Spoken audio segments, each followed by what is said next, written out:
دوستو ایک اہم بات آپ کے ساتھ شیئر کیے جا رہا ہوں۔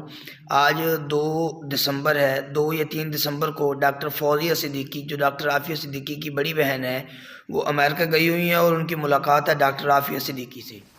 السلام علیکم، میں سب ہیوسٹن سے نکلیں گے عافیہ کی طرف انشاءاللہ۔ یہاں بارش ہو رہی ہے اور ایسا پیارا لگ رہا ہے، پیچھے پانی اور سب، تو بس اللہ سے دعا کیجیے اللہ کرے عافیہ کو بھی آزادی کی فضا اور اس میں سانس لینا نصیب ہو اس دنیا میں بھی، اور اللہ ساری سفرنگ کا آخرت میں بھی اجر دے، اور آپ سب کی کوششیں اور دعاؤں کا بھی اللہ اجر دے انشاءاللہ، آمین۔ تو آپ تمام امت مسلمہ سے خصوصی دعاؤں کی اپیل ہے، اور سینیٹر طلحہ محمود جو ان کے ساتھ ہیں اس وقت، وہ بھی ڈاکٹر عافیہ صدیقی سے 2 گھنٹے کی ملاقات کر کے آئے ہیں۔ ڈاکٹر عافیہ صدیقی نے خصوصاً پاکستانیوں کے حوالے سے کیا پیغام